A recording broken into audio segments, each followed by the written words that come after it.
Welcome to SV Union High School and Junior College. Standard 6th History, Chapter number 5, Religious Trends in Ancient India, Part 5. Welcome students. Today we are going to see the remaining part of this lesson. So let us start. Panchashil. Gautam Buddha asked people to follow 5 rules. The rules are called Panchashil. Pancha means 5 and Shil means rules. First one is stay away from killing animals. Second, stay away from stealing. You should not steal anything. Third, stay away from unethical conduct. Unethical means what? Which is immoral, which is not moral. That means it is a behavior which is not correct, which is not moral. Fourth one is stay away from telling lies, not to speak lies. Fifth one is stay away from intoxicants. Intoxicants means what? Like for example, smoking a cigarette or drinking alcohol or chewing tobacco. So you should not do all this. You should stay away from intoxicants. A Sangha was being created by Gautam Buddha. He created a Bauddha Sangha, which was a Sangha of bhikkhus, to preach religion to people. He created a Sangha. Sangha means a group of bhikkhus, or the Sangha of bhikkhus, so that these bhikkhus will also preach religion to the people. The followers who gave up their domestic life and entered the Sangha, that is about the Sangha, they were called as bhikkhus. Now what are bhikkhus? Bhikkhus means what? The followers. The followers means what? People or a person who will follow the religion of Buddhism. Those followers. So the followers who will give up their domestic life, that means they will separate themselves from their family members and they will be with Gautam Buddha, or they will be with the Sangha all the time. They will be leaving their homes and coming out. They will be leaving their homes, separating themselves, or they will leave their family members. So that is giving up the domestic life. So the followers who will give up their domestic life and entering the Sanghas, and after that they will enter the Sanghas, they are all called as bhikkhus. They are called as bhikkhus. And they also would travel on foot, same like Buddha, to preach the people about the religion. There was a separate Sangha or group of women Called as bhikkhunis. So children, here is the essence of his teaching. His teaching is Gautam Buddha's teaching. What he actually taught to the people, he announced the freedom of human intelligence. That means he gave more importance to the intelligence of a person. He gave more importance to the intelligence of a person. Intellectual ability is more important, and that should be given freedom. That should be the person should get freedom so that he can develop his skills and his abilities. He can develop himself or herself.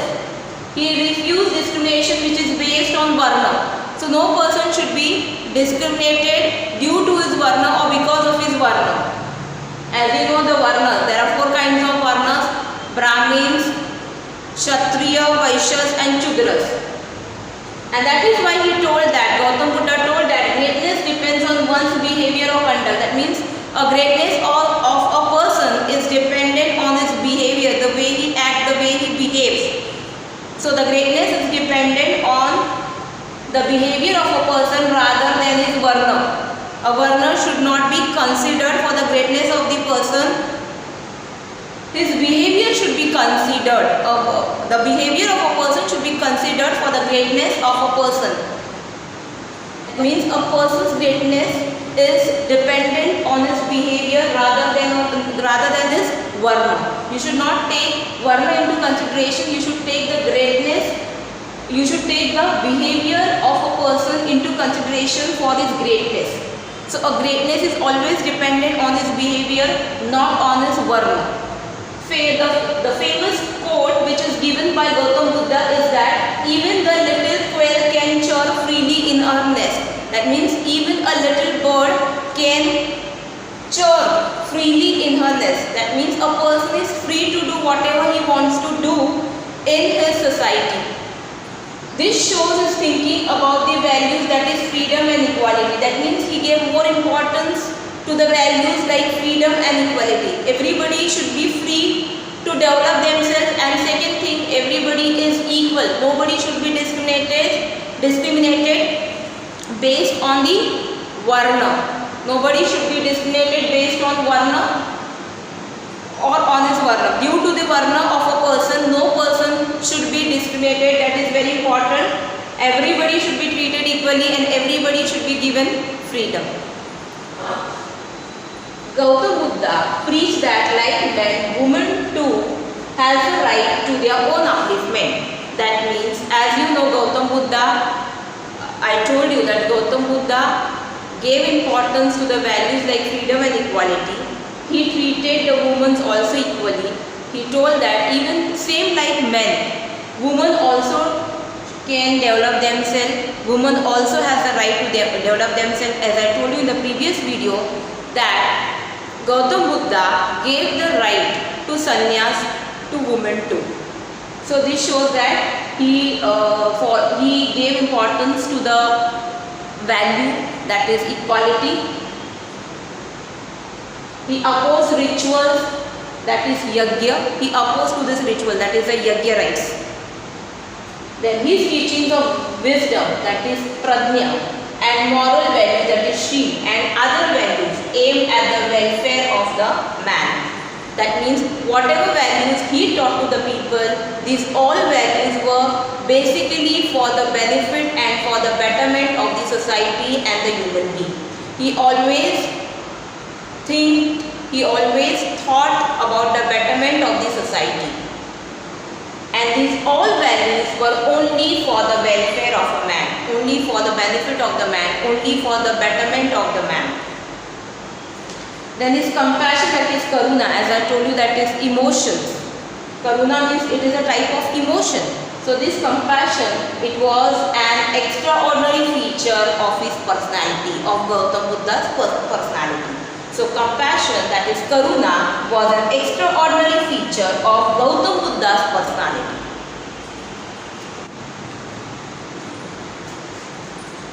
The tolerance preached by Gautam Buddha is a guiding principle not only to the Indian society but also to the mankind, to all the mankind even today. Even today, the tolerance which is being taught, the principle of tolerance which is being taught by Gautam Buddha is very much helpful to all the mankind. Now, children, the next one is the Lokayat. Now, what is Lokayat? Lokayat is an ancient train of thought. It is an ancient trend of thought, which is also called as Charva, and Lokayat is also very, very important. And this Lokayat, it emphasized, it gave more stress on independent thought. That means this Lokayat, it gave more stress on independent thought. And it rejected the authority of Vedas. As you know, that in the latter part of the Vedic period,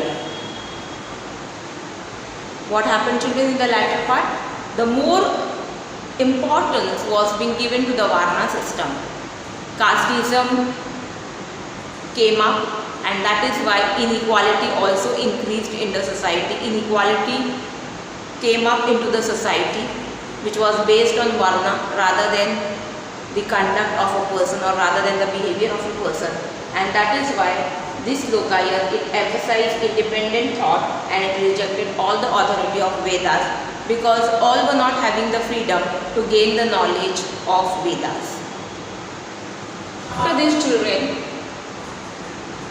new religious trends and thoughts went on increasing, and due to that, various other religions like Judaism, Christianity, then Zoroastrianism, they also took root in the Indian society. They also came up, or these religions were established in the Indian society.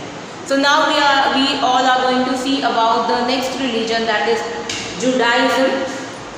People belonging to the Jewish religion, they arrived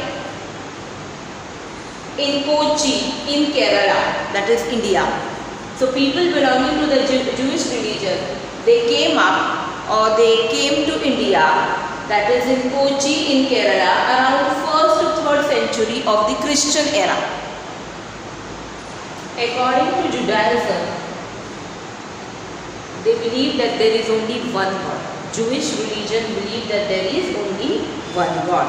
So this is very important, children, that there is only one God. They believe in only one God.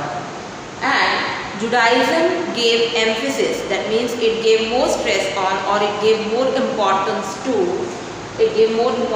justice, truth, peace, love, compassion, humility, charity, ethical speech and self-respect. So Judaism gave importance to all these values, that is justice, truth, peace, love, compassion, humility, charity, ethical speech and self-respect. And the prayer house of Jewish religion, or we can say the prayer house of Judaism, is synagogue. Synagogue is the prayer house.